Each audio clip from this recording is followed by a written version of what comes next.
Prejudice against the untouchables is strong. Separate schools and separate wells must be maintained out of Congress fund. 23 ಅಲ್ಲಿ ಹೇಳ್ತಾರೆ ನೋಡಿ, ಮತ್ತೆ ಓದ್ತಾ ಇದ್ದೀನಿ ನಾನು. Whilst therefore in places where the prejudice against the untouchable is strong, ಎಲ್ಲೆಲ್ಲಿ ಅಸ್ಪೃಶ್ಯತೆ ಜಾಸ್ತಿ ಇದೆಯೋ, ತೀವ್ರವಾಗಿದೆಯೋ, ಅಲ್ಲಿ ನೀವೇನ್ ಮಾಡ್ಬೇಕಂದ್ರೆ ಸಪರೇಟ್ ಸ್ಕೂಲ್ಗಳನ್ನ, ಸಪರೇಟ್ ಬಾವಿಗಳನ್ನ ಕಾಂಗ್ರೆಸ್ ಫಂಡ್ ಇಂದನೇ ಮೇಂಟೈನ್ ಮಾಡಬೇಕು. ಅಂದ್ರೆ ಜಾತೀಯತನ್ನ ಪೋಷಿಸ್ತಕ್ಕಂಥದ್ದು, ಜಾತೀಯತೆ ತೆಗಿಬೇಕಂತಲ್ಲ. ಸಪರೇಟ್ ಬಾವಿ ಇಡ್ರಿ, ಅವರಿಗೆ ಸಪರೇಟ್ ಶಾಲೆ ತೆಗೀರಿ. ನಾನು ಬಹಳಷ್ಟು ಇದಾವೆ. ಗಾಂಧಿ ಅವರೇ ನಾವು ಇವ್ರನ್ನ ಅವರು ಕಳ್ಳರು ಸರಿ ಇಲ್ಲ ಅಂತ ಬ್ಲೇಮ್ ಮಾಡಕ್ ಮೊದಲು ನಮ್ಮನ್ನ ನಾವು ಏನಂತ ನೋಡ್ಕೊಂಡು, ಇವರು ಕಳ್ಳರು ಅಂತ ನೀವು ಹೇಳ್ತಿದ್ದೀರಾ? ಇದು ಹಿಸ್ಟಾರಿಕಲಿ ಪ್ರೂವ್. ನಂಬರ್ 1 ಯಾವ ಆಧಾರದ ಮೇಲೆ ಬ್ಯಾನ್ ಮಾಡ್ತಾರೆ ಸರ್? ಕಾರಣ ನೀವು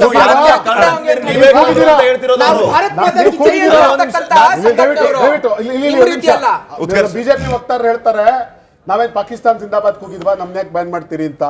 ಇದೇ ಬಿಜಾಪುರದ ಸಿಂದಗಿ ಒಳಗಡೆ ಪಾಕಿಸ್ತಾನದ ಬಾವುಟ ಆರಿಸಿದ್ರು ಸ್ವಾಮಿ. ನಿಮ್ಮದೇ ಸೋದರ ಸಂಘಟನೆ ಒಪ್ಕೊಂಡ್ರು ಸ್ವಾಮಿ.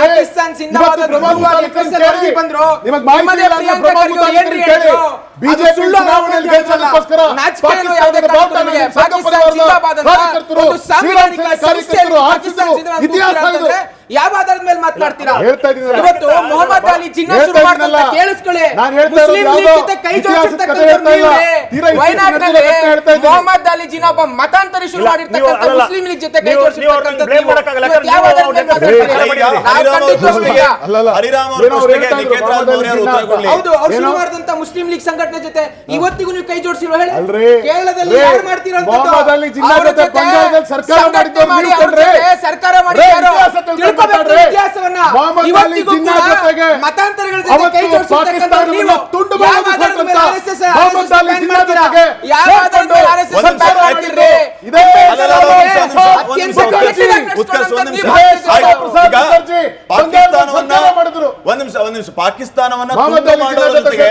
ಪಾಕಿಸ್ತಾನವನ್ನ ತುಂಡು ಮಾಡೋರ ಜೊತೆಗೆ ಸರ್ಕಾರ ಮಾಡೋದಕ್ಕೆ ಹೋದವ್ರು ನೀವು ಅಂತ ನೀವು ಕೇಳ್ತಿದ್ರೆ, ಯಾಕೆ ನಿಮ್ಗೇನಾದ್ರು ಕಷ್ಟ ಆಯ್ತಾ ಪಾಕಿಸ್ತಾನ ತುಂಡು ಮಾಡೋರ ಜೊತೆ ಸರ್ಕಾರ ಮಾಡಿದ್ರೆ, ಅಥವಾ ಪಾಕಿಸ್ತಾನ ತುಂಡು ಆಗಬಾರ್ದಾಗಿತ್ತ?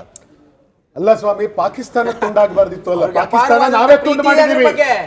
ಪಾಕಿಸ್ತಾನ ಶ್ರೀಮತಿ ಇಂದಿರಾ ಗಾಂಧಿ ಅವರು ತುಂಡು ಮಾಡಿ 2 ತುಂಡು ಮಾಡಿದ್ದಾರೆ, ಈಸ್ಟ್ ಪಾಕಿಸ್ತಾನ, ವೆಸ್ಟ್ ಪಾಕಿಸ್ತಾನ ಅಂತ.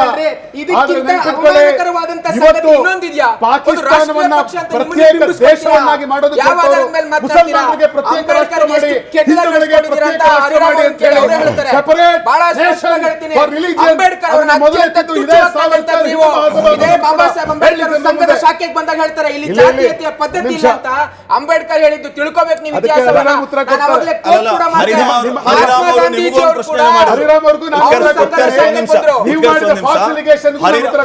ಹರಿರಾಮ್ ಅವರು ನಿಮಗೆ ಪ್ರಶ್ನೆಯನ್ನ ಮಾಡಿದ್ದು, ನೀವು ಯಾರನ್ನ ಕಳ್ಳರು ಅಂತ ಹೇಳೋದಕ್ಕೆ ಹೋಗ್ತಿದ್ದೀರೋ ಅಥವಾ ಯಾರನ್ನ ಬ್ಯಾನ್ ಮಾಡಬೇಕು ಅಂತ ಹೇಳೋದಕ್ಕೆ ಹೋಗ್ತಾ ಇದ್ದೀರೋ, ನೀವು ಮೊದಲು ನೀವು ಯಾವ ಸ್ಥಿತಿಯಲ್ಲಿ ಇದ್ದೀರಿ ಅನ್ನೋ ಯೋಚನೆ ಮಾಡಿ. ಇನ್ ದ ಸೆನ್ಸ್ ಅವ್ರು ಹೇಳಿದ್ದು ನೀವು ಕಳ್ರೆ ಅಂತ ಹೇಳಿ, ಕಾಂಗ್ರೆಸ್ ಅವರು ಕಳ್ರೆ ಅನ್ನೋ ಕೊಡಿ. ಹರಿರಾಮ್ ಅವರು ಉತ್ತರ ಕೊಡಿ. ಹರಿರಾಮ್ ಅವ್ರಿಗೆ ನಾನು ಹೇಳೋದಕ್ಕೆ ಬಯಸೋದೇನು ಅಂತಂದ್ರೆ, ಗಾಂಧಿ ಬಗ್ಗೆ ನಿಮಗೆ ಒಂದಷ್ಟು ಅಸಮಾಧಾನ ಇದೆ. ಅದಕ್ಕೆ ಕಾರಣ ಬಾಬಾ ಸಾಹೇಬ್ ಅಂಬೇಡ್ಕರ್ ಅವರು ಅನೇಕ ಸಂದರ್ಭದಲ್ಲಿ ಅನೇಕ ವಿಚಾರಗಳಲ್ಲಿ ಕಾಂಗ್ರೆಸ್ಸಿನ ವಿರುದ್ಧ ತಮ್ಮ ಅಸಮಾಧಾನವನ್ನು ತೋಡ್ಕೊಂಡಿದ್ರು. ಇಂಥ ಅನೇಕ ಅನುಮಾನಗಳು ನನಗೂ ಇತ್ತು. ಬಹುಶಃ ಅಂಬೇಡ್ಕರ್ ಸಮಗ್ರ ಸಂಪುಟವನ್ನ ಮೊದಲಿಗೆ ಇದೇನೋ ಒಂದು ಕಡೆ ಶೇಖರಣೆ ಮಾಡಿದವರು ನಮ್ಮ ಮಹಾರಾಷ್ಟ್ರದ ಅವರ ಹೆಸರು ವಸಂತ್ ಮೋಹನ್, ನಾಟ್ ವಸಂತ್ ಮೋಹನ್, ಎಡಿಟ್ ಮಾಡಿರೋದು ಅವರೇ ಅಲ್ಲ, ಅದನ್ನ ಕಂಪೇಲ್ ಮಾಡಿದವರು. I sat with him for 3 days. I tell you, in Nagpur.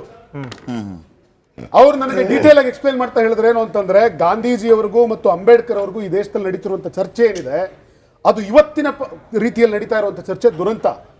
ಅವತ್ತು ಅವರಿಬ್ಬರ ನಡುವೆ ಹಲವಾರು ಸಂಘರ್ಷಗಳು ನಡೆದಿತ್ತು. ಅವರಿಬ್ಬರ ನಡುವೆ ಹಲವಾರು ಬದಲಾವಣೆಗಳು ಕೂಡ ಬರ್ತಾ ಇತ್ತು. ಗಾಂಧೀಜಿ 1923ರಲ್ಲಿ ದಲಿತರನ್ನ ನೀವು ತುಂಬಾ ಎಲ್ಲಿ ಸಮಾಜದಲ್ಲಿ ವಿರೋಧ ಇದೆ ಅಂತ ಕಡೆ ಬೇರೆ ಬಾವಿ ಅಥವಾ ಬೇರೆ ಅವ್ರಿಗೆ ಶಾಲೆಗಳನ್ನ ವ್ಯವಸ್ಥೆ ಮಾಡೋದಕ್ಕೆ ಸಾಧ್ಯ ಆದರೆ ಮಾಡಿ ಅಂತ ಗಾಂಧಿ 23ರಲ್ಲಿ ಹೇಳಿದ್ದು ಸತ್ಯ ಅನ್ನೋದು ನಾನು ಕೂಡ ಒಪ್ಕೊಳ್ತೀನಿ. ಆದರೆ ಗಾಂಧಿ ಹಂಗೆ ಇರಲಿಲ್ಲ. ಗಾಂಧಿ ಬದಲಾಗ್ತಾ ಬಂದರು.